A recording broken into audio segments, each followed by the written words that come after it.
Terus ketemu lagi dengan Rudy Langitan dalam pembelajaran Negotiation Skill for Leaders. Sekarang ini kita hidup di era perubahan yang semakin lama semakin cepat.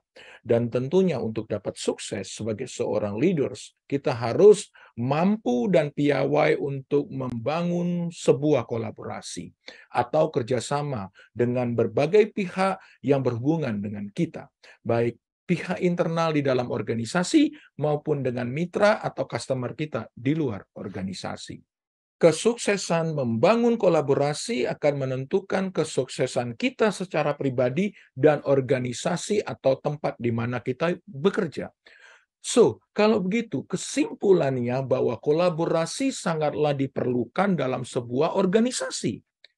Di dalam kolaborasi seringkali atau tidak bisa dihindarkan kita harus bernegosiasi. Macam-macam negosiasi, baik di internal, misalnya kita bernegosiasi dengan unit atau departemen lain, negosiasi tentang penggunaan resources atau sumber daya yang terbatas, serta negosiasi dengan pihak eksternal, yaitu dengan mitra atau partner, misalnya dalam menentukan bentuk atau model kerjasama, siapa yang mendapatkan apa, profit sharing-nya berapa, cost sharing-nya berapa, atau bisa juga negosiasi tentang suatu proyek yang telah disepakati sebelumnya, tetapi kemudian oleh keadaan dan kondisinya berubah, sehingga apa yang telah disepakati harus kembali dinegosiasikan ulang. Tak jarang pula kita harus negosiasi dengan customer, khususnya bernegosiasi soal harga, fee, dan persyaratan.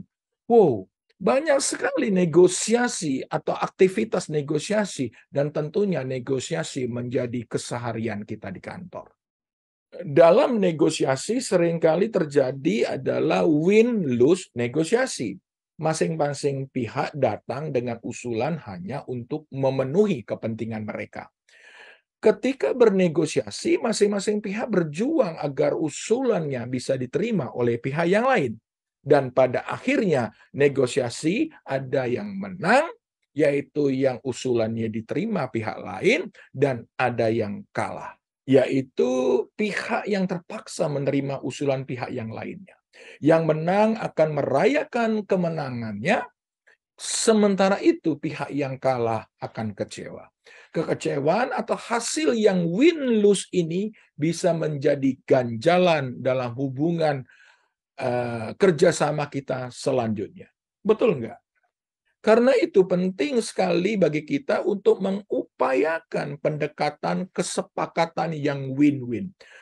Kesepakatan yang win-win itu adalah ketika kepentingan masing-masing pihak dieksplorasi, dilihat dari posisi kepentingan keduanya, berfokus pada solusi yang dibangun bersama, dan tentunya harus memberikan keuntungan atau manfaat bagi keduanya. Dan masing-masing mau menerima keputusan tersebut dengan senang hati, dan tentu sebagai akibatnya akan tercipta hubungan yang lebih langgeng dan saling menguntungkan. Berikut ini adalah kiat-kiat kita untuk mencapai kesepakatan yang win-win. Yang pertama adalah mulailah dengan pola pikir menang-menang atau win-win mindset. Apaan itu? Ada 3 komponen atau unsur yang penting dalam pola pikir win-win mindset. Yang pertama adalah kedewasaan atau maturity. Kedewasaan yang dimaksud bukan tentang umur loh, atau senioritas atau sudah berumur, melainkan pribadi yang memiliki sikap keseimbangan antara keberanian dan keinginan untuk menang atau berhasil dengan tetap memperhatikan kepentingan pihak lain. Ada sih orang yang umurnya masih sangat muda, tetapi sesungguhnya dia sudah memiliki kedewasaan. Karena ia memiliki keseimbangan antara keseimbangan keinginan untuk mencapai hasil dan mempertimbangkan kepentingan orang lain. Ada juga yang cukup umur, tapi hanya memikirkan kepentingan dirinya sendiri, alias belum dewasa.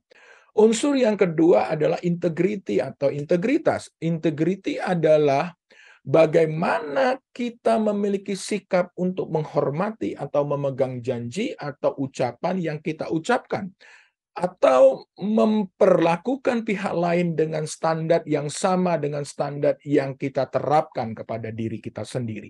Jadi, bila kita ingin kepentingan kita terpenuhi, maka kita pun harus memastikan bahwa kepentingan pihak lain pun dapat terpenuhi. Unsur yang ketiga adalah memiliki abundant mentality. Orang yang memiliki abundant mentality adalah orang yang memiliki banyak pilihan atau melihat banyak kemungkinan-kemungkinan, sehingga ia tidak pernah berhenti berusaha untuk mencari atau menemukan kemungkinan-kemungkinan atau pilihan-pilihan yang terbaik. Jadi irisan dari ketiga hal inilah yang kita sebut dengan win-win mindset. Kiat yang kedua adalah tanyakan apa hal-hal yang menjadi penting yang ingin dicapai oleh mitra negosiasi kita. Seringkali ketika kita melakukan negosiasi, biasanya kita lupa atau bahkan tidak menanyakan hal tersebut, yaitu apa yang penting buat mereka. Melainkan kita mencoba mereka-reka, menebak, atau malah berasumsi berdasarkan persepsi kita yang tentunya sepihak dan bisa salah. Kita sih perlu tahu apakah kita dapat menghubungkan kepentingan atau tujuan kita dengan tujuan mitra negosiasi kita. Semakin baik kita mengetahui atau mengeksplorasi apa yang diinginkan oleh mitra negosiasi kita dan apa yang penting bagi mereka, maka semakin baik pula untuk kita bisa sampai pada solusi yang menjawab kebutuhan kedua pihak. Berbekal pola pikir win-win mindset ini, maka tanyakanlah apa hal-hal yang penting yang ingin dicapai oleh mitra negosiasi kita. Ajukan pertanyaan-pertanyaan yang terbuka agar kita bisa mengerti latar belakang yang mendasarinya berpikir. Dan tentu di dalam bertanya dan mendengarkan jawaban, pastikan kita berpikiran terbuka dan tidak menghakimi. Kiat nomor 3 adalah sampaikan hal-hal yang penting yang ingin kita capai. Jadi setelah kita menanyakan dan mengeksplorasi atau memahami hal-hal yang ingin dicapai oleh mitra negosiasi kita, dan apa yang mendasarinya, maka sampaikan juga hal-hal yang penting dari sisi kita. Dan sampaikan juga mengapa itu penting bagi kita. Biasanya ketika kita telah menunjukkan kepedulian dan perhatian kita pada apa yang penting bagi mitra negosiasi kita, maka kepedulian itu akan berbalas.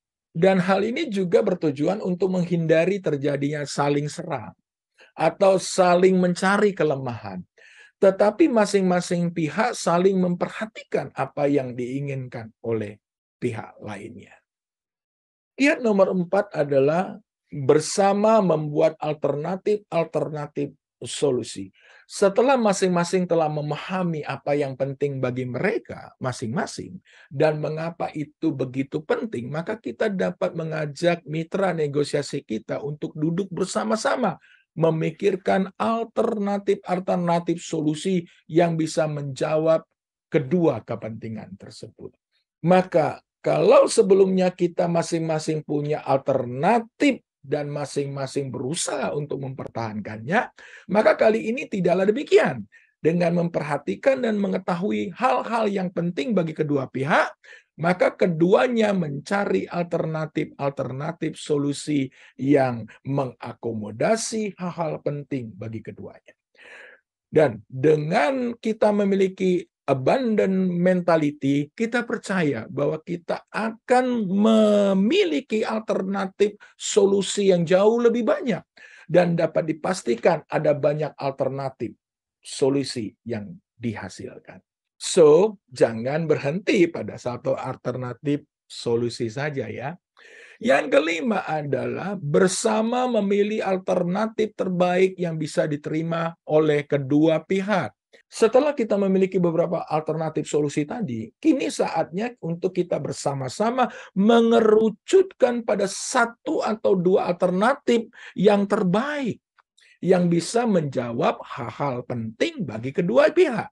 Sempurnakanlah alternatif solusi yang dipilih tersebut agar kedua pihak merasa kepentingannya terjawab dan puas dengan solusi bersama yang dipilih. Dan tentunya harus membuat keduanya happy loh. Sebagai ilustrasi bagaimana kiat-kiat atau langkah-langkah di atas dapat dilaksanakan, saya ambil contoh ketika ada salah satu insurance partner berkirim surat. Mereka minta penundaan implementasi proyek telesales-nya ke tahun depan. Padahal kegiatan implementasinya sudah berjalan dan sudah rampung nyaris 50%. Berbekal win-win mindset, tim yang menangani proyek ini bertemu dengan partnernya untuk mencari solusi yang win-win bagi kedua belah pihak. Ketika ditanya lebih lanjut, ternyata partner tersebut tetap ingin sebenarnya melanjutkan proyek telesales-nya. Hanya saja mereka sedang mengalami problem cash flow, sehingga harus menunda beberapa inisiatif termasuk program telesales ini. Tim kami yang menangani telesales ini menyampaikan bahwa resources yang sudah dimobilisasi untuk melaksanakan proyek ini berasal dari berbagai sumber. Dan apabila ditunda tahun depan, belum tentu timnya akan sama. Yang artinya membutuhkan waktu dan upaya tambahan untuk menyelesaikannya. Selain itu, pada situasi seperti saat ini akan lebih sulit untuk mendapatkan proyek baru. Setelah saling memahami situasi masing-masing pihak, serta hal-hal yang penting dari masing-masing pihak, bersama-samalah dibahas beberapa alternatif solusi. Akhirnya kedua pihak tetap bersepakat untuk tetap melanjutkan proyek tersebut. Hanya dilakukan penundaan pembayaran hingga tahun depan. Kedua pihak merasa bahwa solusi ini adalah solusi yang terbaik dan hubungan partnership ini tetap terjaga. Situasinya tentu akan berbeda bila masing-masing pihak bersikeras dan memikirkan kepentingannya sendiri dan tidak berusaha mencari solusi yang win-win.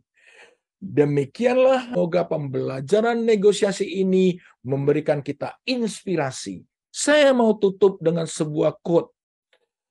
Negosiasi bukanlah tentang memenangkan permainan, namun menciptakan permainan. Tetaplah semangat dan sehat. Salam bahagia. Thank you.